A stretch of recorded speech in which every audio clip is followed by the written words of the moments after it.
സംഗീത ലോകത്തെ വേറിട്ട യാത്രയിലൂടെ മുന്നോട്ട് പോകുന്ന ജയപ്രകാശ് സാറാണ് ഇന്ന് നമ്മുടെ അതിഥി. നമസ്കാരം സാർ. നമസ്കാരം സർ. സുഷിരി എന്ന ഒരു വാദ്യോപകരണം, അപ്പം കേൾക്കുമ്പം തന്നെ എല്ലാവർക്കും കേട്ടിട്ടുണ്ടായിരിക്കും പലരും, പക്ഷെ എന്നാലും അതിനെപ്പറ്റി അറിയാൻ കൂടുതൽ എനിക്കും ആഗ്രഹമുണ്ട്. എന്താണ് ഈ സുഷിരി?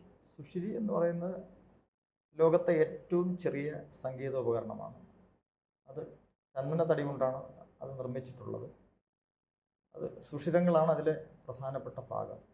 സുഷിരവും സുഷിരത്തിനെ കവർ ചെയ്തുകൊണ്ട് ഒരു പോളിസ്റ്റർ ക്ലോത്തും അതിനകത്ത് വെച്ച് ഈ ക്ലോത്തിനകത്ത് ഈ ഉപകരണം, അതായത് അത് രണ്ടും കൂടെ ചേരുമ്പോൾ മാത്രമേ, ഫോർ എക്സാമ്പിൾ നമ്മുടെ നാദസ്വരം മാത്രം അതൊരു കുഴലാണ്. അതിൻ്റെ എൻഡിൽ ഒരു റീഡ് എന്ന് പറഞ്ഞൊരു സാധനമുണ്ട്. ആ റീഡ് ഉണ്ടെങ്കിലേ ഇത് വായിക്കാൻ പറ്റൂ. കുഴലിലൂടെ മാത്രം വായിക്കാൻ പറ്റില്ല എന്നതുപോലെ ഈ സാൻഡൽവുഡിൽ ഈ സുഷിരങ്ങൾ തീർത്ത ആ ഒരു പീസ് ഇതിനകത്തോട്ട് കടത്തി വെച്ചിട്ട് ഒരു ക്ലിപ്പ് കൊണ്ട് ചെയ്ത് നമ്മൾ ഊതുകയാണ്. വേറിട്ട ഒരു സംരംഭമാണ്. ഇതിന്റെ നിർമ്മാതാവ് സാർ തന്നെയാണ്. ഞാൻ തന്നെയാണ് ഇത് സ്വന്തമായിട്ട് നിർമ്മിച്ചത്. നിലവിൽ ലിംക ബുക്ക് ഓഫ് റെക്കോർഡ്സിൽ ഇത് ഇന്ത്യയിലെ ഏറ്റവും ചെറിയ ഇൻസ്ട്രുമെന്റ് ആയിട്ട് അംഗീകരിച്ചിട്ടുണ്ട്.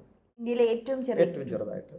പിന്നെ ഗിന്നസ് ബുക്കുകാർക്ക് അവർക്ക് ഞാൻ അയച്ചു കൊടുത്തിട്ടുണ്ട്. പക്ഷെ അവർ ലോകത്തെ ഏറ്റവും ചെറുത് ഒരു നാനോ ഗിറ്റാർ എന്നുള്ള ആ ഒരു പോയിന്റിൽ പിടിച്ച് നിൽക്കുന്നുണ്ട്.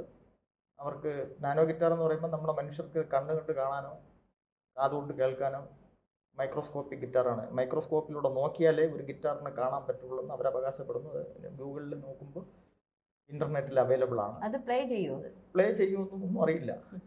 അത് കോർണൽ യൂണിവേഴ്സിറ്റിയിലെ 3 ശാസ്ത്രജ്ഞരാണ് ഈ ലാബറട്ടറിയിൽ വെച്ച് പരീക്ഷിച്ച് ഗിറ്റാർ എന്നവർ പറയുന്നു. അതിൻ്റെ ചെറിയ എന്തോ ഒരു മോഡലൊക്കെ അവർ നെറ്റിലുണ്ട്. പക്ഷെ അതാണ് ലോകത്തെ ഏറ്റവും ചെറുത്. അതാണ് ഗിന്നസ് ബുക്ക് ഓഫ് വേൾഡ് റെക്കോർഡിലുള്ളത്. അതുകൊണ്ട് തൽക്കാലം ഏറ്റവും ചെറുതെന്നുള്ള പരിഗണന നമുക്ക് തരാൻ പറ്റില്ല. പിന്നെ ഇത് വായിക്കാൻ പറ്റുന്നതാണ്. 10 പേർക്ക് കേൾക്കാം. ഇത് ഈ ഒരു കണ്ടുപിടുത്തത്തിലേക്ക് വരാനുള്ള കാരണം എന്താണ്? ഇതിന് മുന്നേയുള്ള എന്തുകൊണ്ടാണ് ഈ ഇൻസ്ട്രുമെന്റിലേക്ക് വരാനുള്ള കാരണം എന്ന് പറഞ്ഞാൽ, ഞാൻ നമ്മൾ സാധാരണ വീടുകളിലൊക്കെ ചുക്കും കുരുമുളകും ഒക്കെ ഉപയോഗിക്കും. കാപ്പിയൊക്കെ നമ്മൾ ട്രഡീഷണലായിട്ട് കോമൺ ഗോൾഡിന് ഇങ്ങനെ ഉപയോഗിക്കാറുണ്ട്. അപ്പം ഞാനും അത് ഉപയോഗിക്കും. അപ്പോൾ പണ്ട് അത് ഈ സംഗീതോപകരണത്തിലേക്ക് എത്തുന്ന സമയമായപ്പോൾ ഇതിനു മുൻപ് ഈ കാപ്പി എന്ന് പറയുന്ന ഈ ചുക്ക് കാപ്പി എന്ന് പറയുന്ന സാധനം ഉണ്ടാക്കുന്നതിനൊക്കെ കുറച്ച് മുമ്പ് കുഞ്ഞു നാളിലെ ഇതിൻ്റെ ഒരു ചെറിയ സിംറ്റം പറഞ്ഞു തരാം. അതായത് ചീപ്പ് പേപ്പർ, നമ്മൾ കുട്ടിത്തമായിരിക്കുന്ന സമയത്ത് ഈ ചീപ്പിൻ്റെ മുകളിൽ ഒരു പേപ്പർ വയ്ക്കുമ്പം ശബ്ദം കേൾക്കും. അപ്പം അന്ന് മുതൽ എൻ്റെ മനസ്സിലുണ്ടായിരുന്നു, ഇങ്ങനെ ഇതുപോലെ എന്തെങ്കിലും ഒരു സംഗീത ഉപകരണം പോലെ ഒരെണ്ണം ഉണ്ടാക്കിയാൽ പറ്റൂലേ, ഇതിനെ ബേസ് ചെയ്തുകൊണ്ടെന്നുള്ള അത് മനസ്സിലുണ്ടായിരുന്നു. അത് വെച്ചിട്ടാണ് ഞാനിങ്ങനെ ഈ പലതര തടികൾ ചീകി അതിൽ ദൂരങ്ങളിട്ട് ഈ ചീപ്പിന് പകരം അങ്ങനെ വെച്ച്. നമ്മുടെ പ്രേക്ഷകർക്ക് വേണ്ടി അതൊന്ന് വായിച്ചാലോ? യെസ്, ഇതാണ് സുഷിരി. 2 ചെറിയ 2 ഇത് ശരിക്കും ചന്ദനത്തടിയാണ്. പ്യൂർ പരിശുദ്ധമായ ചന്ദനത്തടിയാണ്. എന്നിട്ടാണ് ഇതിൽ ഹോൾ ഇട്ടിട്ടുണ്ട്. ഓരോ ഹോളുകൾക്ക് വ്യത്യസ്തമായ ഹോളുകൾക്ക് ഓരോ പിച്ചുകളാണ്. ഇപ്പം നമ്മൾ എ ഷാർപ്പ്, സി ഷാർപ്പ് എന്ന് പറഞ്ഞുള്ള 1 കട്ട 2 കട്ട ശ്രുതി, അങ്ങനെ ശ്രുതി ഇതിനകത്തുനിന്ന് അതും വരുത്താം. അത് കൃത്യമായിട്ട് ഹോളിന്റെ വലിപ്പം അനുസരിച്ച് ടോണിന്റെ വ്യത്യാസവും വരും. അത് ഞാൻ സ്വന്തമായിട്ട് ഈ പറഞ്ഞ പോലെ അത് ഇട്ടിട്ട് കണ്ടുപിടിച്ച് എടുത്തു എന്നുള്ളത്. ഓരോ സുഷിരങ്ങളും എവിടെയൊക്കെയാണ് എന്താണെന്നുള്ള കോഡുകൾ. അപ്പൊ അത് ഒന്ന്. അടുത്തത് വരേണ്ടത്, ഇത് പല തടികളിൽ ഞാൻ പരീക്ഷിച്ചിട്ടുണ്ട്. അപ്പൊ അതില് നാരുകളില്ലാത്ത തടിയാണ് ദേവദാരവും ചന്ദനവും.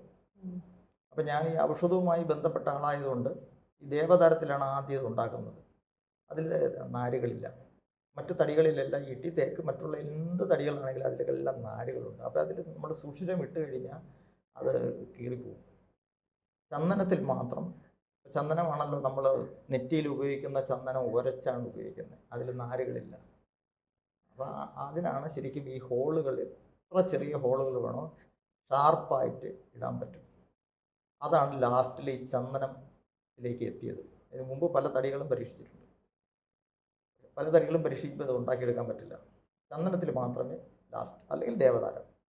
ഇത് ശരിക്കും നമ്മുടെ ഒരു ഫിംഗറിന്റെ അത്ര പോലും ഇല്ലല്ലേ, പകുതിയേ ഉള്ളൂ. അതെ അതെ, ഫിംഗറിൻ്റെ 4.5 centimetre 4.5 with 1 mm thickness, 4.5 centimetre length, 1 mm thickness, 1.5 width, right. വീതി 1.5 സെൻറ്റിമീറ്റർ, നീളം 4.5, 1 mm മാത്രമേ ഉള്ളൂ thickness. Total 0.5 milligram weight, total 1/2 gram. ഏതായാലും നമുക്ക് പ്രേക്ഷകർക്ക് വേണ്ടി ഇരുന്ന് വായിക്കാം. ഓക്കെ, ഏത് പാട്ടും വായിക്കോ? ഏത് പാട്ടും വായിക്കാം. കൂടുതൽ കർണാട്ടിക് മ്യൂസിക്കാണ് നല്ലത്. എല്ലാ പാട്ടും വായിക്കാവുന്നതാണ് നമുക്ക്. അതാണ് നമ്മുടെ ഇത് ഒരു നാദസ്വരത്തിൻ്റെ ആ ഒരു വലിയ സാധനം. അതെന്താ പറയുക, അതിൻ്റെ കുഴല്. ഇത് അതിൻ്റെ തുമ്പിൽ വയ്ക്കുന്ന റീഡ്. ഇതെന്താണ്? ഇത് ക്ലോത്താണ്, പോളിസ്റ്റർ പോളിസ്റ്റർ. ഇപ്പൊ ആ റീഡ് വെച്ചെങ്കിൽ മാത്രമേ ഊതാൻ പറ്റൂ. അല്ലെങ്കിൽ നാദസ്വരത്തിൽ നമ്മൾ വെറുതെ ഊതിയാൽ ശബ്ദം വരില്ല. റീഡ് വേണം, അതിനുള്ള റീഡാണ് ഈ സാധനം. ഇത് നാദസ്വരം എന്ന് നമ്മൾ കരുതുക. അപ്പൊ നമ്മൾ ഇതിനകത്ത് നിന്ന് വരുന്ന ശബ്ദം, അതിനുശേഷം നമ്മൾ ഇതുപോലെ ഒരു ക്ലിപ്പ്, അതായത് മൈക്രോഫോണിന്റെ ക്ലിപ്പാണ് ചെറിയ, അത് ഇതിനകത്ത് വെച്ച് ഇത് പിടിക്കാൻ, ബലപ്പിക്കാനായിട്ട്. അതിലൊരു പ്രധാനപ്പെട്ട വിഷയം എന്താണെന്ന് വെച്ചാൽ, ഈ ക്ലോത്ത് നനയുകയോ ക്ലോത്തിൻ്റെ ഒരു പ്രത്യേക ടെമ്പറിങ് അല്ലെങ്കിലോ ഇതിൻ്റെ പിച്ച് വരില്ല, ശബ്ദം വരില്ല. അപ്പോൾ അതിനെ ബലപ്പിക്കാനായിട്ടാണ്, നമ്മൾ കൈകൊണ്ട് പിടിച്ചാൽ നിൽക്കില്ല. അപ്പോൾ അതുകൊണ്ട് ഇങ്ങനെ ഒരു ക്ലിപ്പ് വയ്ക്കും. ക്ലിപ്പ് വെച്ചിട്ട് നമ്മൾ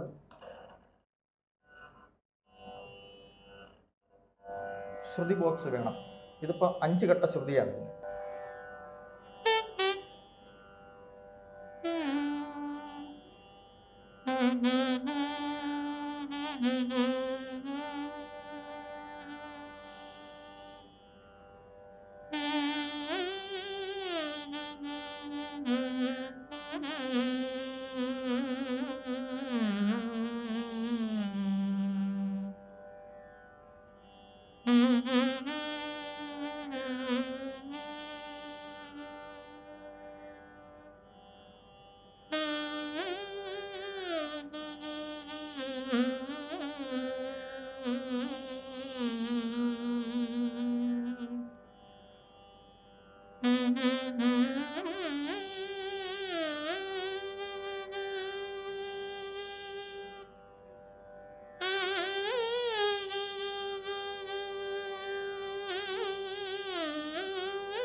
നാട്ടരാഗമാണ്.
വളരെ ഭംഗിയായിട്ടുണ്ട്, വളരെ നന്നായിട്ടുണ്ടെന്ന് തന്നെ പറയാം. കാരണം ശരിക്കും പറഞ്ഞാൽ എനിക്കൊന്ന് വയലിൻ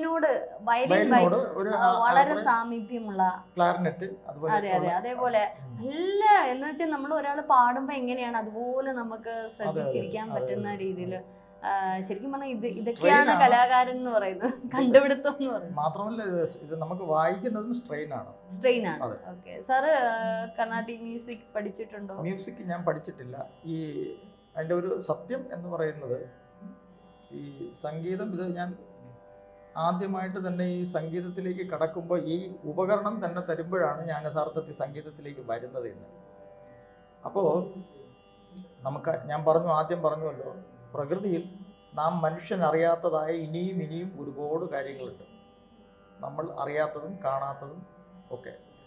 അപ്പോൾ ഈ ഭൂമിയിൽ ധാരാളം ചൈതന്യങ്ങളുണ്ട്. അത് ഞാൻ വിശ്വസിക്കുന്നത്, എനിക്ക് ആ ചൈതന്യങ്ങളെ നേരിട്ട് കാണാനും ബോധ്യപ്പെടുത്തി അതെനിക്ക് അനുഭവം ഉണ്ടായിട്ടുണ്ട്. അപ്പോൾ ഈ സംഗീത ഉപകരണം പറഞ്ഞു തന്നതും ഇതുപോലൊരു ചൈതന്യമാണ്. ആ ചൈതന്യത്തിൽ നിന്നാണ് ഇതിങ്ങനെ പറഞ്ഞു തന്നത് എങ്ങനെ ഉണ്ടാക്കണം, അതെങ്ങനെ ഉണ്ടാക്കണം. അപ്പോൾ കർണാട്ടിക് മ്യൂസിക് ഈ പറഞ്ഞതുപോലെ എല്ലാ സംഗീതങ്ങളും ഞാൻ രാത്രിയിൽ ഒരു പക്ഷേ 1 മണി 1:30 മണിയൊക്കെ ആകുമ്പോൾ ഞാൻ സ്വപ്നം കാണും. ഇങ്ങനെ സ്വപ്നത്തിൽ ശരിക്കും വന്ന് ആ ഒരു ചൈതന്യം നമുക്ക് വന്ന് സംഗീതം പറഞ്ഞു, നന്നായിട്ട് സംഗീതം പഠിച്ചത് പോലെ അത്രയും പെർഫെക്ഷൻ ആയിട്ടാണ് വായിച്ചത്. അല്ലാതെ ഒരാൾക്ക് ഇത് വായിക്കാൻ സാധിക്കില്ല. പക്ഷെ എനിക്ക് ഭൂമിയിൽ ഗുരുക്കന്മാരില്ല, അതാണ് ഞാൻ പറഞ്ഞത്. പാടുവോ? ഞാനിതല്ല, എനിക്ക് ആവശ്യത്തിനുള്ള പാട്ടുകളെല്ലാം പാടാൻ എനിക്ക് എല്ലാം പറഞ്ഞു തന്നിട്ടുണ്ട്.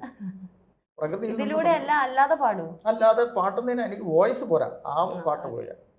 അങ്ങനെ ഇതിലൂടെ പാടാനുള്ളതാണ് നമുക്ക് കൂടുതലുള്ളത്. ഏതായാലും ഇനി അടുത്ത എന്തെങ്കിലും കണ്ടുപിടുത്തത്തിലോട്ട് ഉണ്ടോ, അതോ അടുത്ത കണ്ടുപിടുത്തത്തിലേക്ക് പോകണോ എന്ന് ചോദിച്ചാൽ, അതും ഞാനിപ്പോൾ ഒരു ഗവേഷണ വിദ്യാർത്ഥി തന്നെയാണ്. ഇപ്പോഴും പുതിയ പല കാര്യങ്ങളും ഭൂമിയിൽ ഉള്ളത് നമ്മൾ കോപ്പി കട്ട് പേസ്റ്റ് ചെയ്യുന്നതിനേക്കാൾ നല്ലത് പുതിയ ഒരു സംരംഭം അല്ലെങ്കിൽ മറ്റ് മനുഷ്യർക്ക് പ്രയോജനം ചെയ്യുന്നതായ പുതിയ കാര്യങ്ങൾ. അത് മ്യൂസിക് ഇത്തരത്തിലുള്ള ഔഷധവുമായി ബന്ധപ്പെട്ടുള്ള കാര്യങ്ങളും ഉണ്ട്. ഔഷധവുമായി ബന്ധപ്പെട്ടുള്ള കാര്യങ്ങൾ എന്ന് പറയുമ്പോൾ, നമ്മളിപ്പോൾ നിലവിലുള്ള ഔഷധങ്ങളെല്ലാം നിർമ്മിക്കുന്നതിനകത്തെല്ലാം കഷായ, അരിഷ്ട, ആസവ, ലേഖ്യ, വടകാതി യോഗങ്ങൾ ആയുർവേദത്തിൽ തന്നെ നിർമ്മിക്കുന്നതിലെല്ലാം തന്നെ അതിനകത്ത് പ്രിസർവേറ്റീവ്സും അതിൻ്റേതായ കാര്യങ്ങൾ ചേർക്കുന്നുണ്ട്. അത് പ്രിസർവേറ്റീവ് ഇല്ലാതെ ആയുർവേദ ഔഷധം പണ്ട് മുനിമാർ എങ്ങനെ തയ്യാറാക്കിയിട്ടുള്ള ആയുർവേദ ഔഷധങ്ങളുടെ കൂട്ടുകൾ ഞാനിപ്പോഴും തയ്യാറാക്കിയിട്ടുണ്ട്. പക്ഷെ അതിൻ്റെ ലോഗോ, അതിൻ്റെ ആ ട്രഡീഷണൽ സീക്രട്ട് ആർക്കും ഇതുവരെ ഒരു ഔഷധം നിർമ്മിക്കുന്നവർക്കോ ഒരു വൈദ്യന്മാർക്കോ ഒരു ഡോക്ടർമാർക്കോ ആയുർവേദ പ്രൊഫഷനോടോ ഞാൻ പറഞ്ഞു. ഏതായാലും ആയുർവേദം ഒഴിച്ച് ഈ ഉപകരണത്തിന്റെ മറ്റെന്തെങ്കിലും കണ്ടുപിടിക്കാൻ, ഉപകരണത്തിൽ ഇനി മറ്റൊന്നും കണ്ടുപിടിക്കാനില്ല, ഇത് ഒരെണ്ണം മതിയല്ലോ, ഇനി ഇതിൽ കൂടുതൽ എന്തിനാണ്.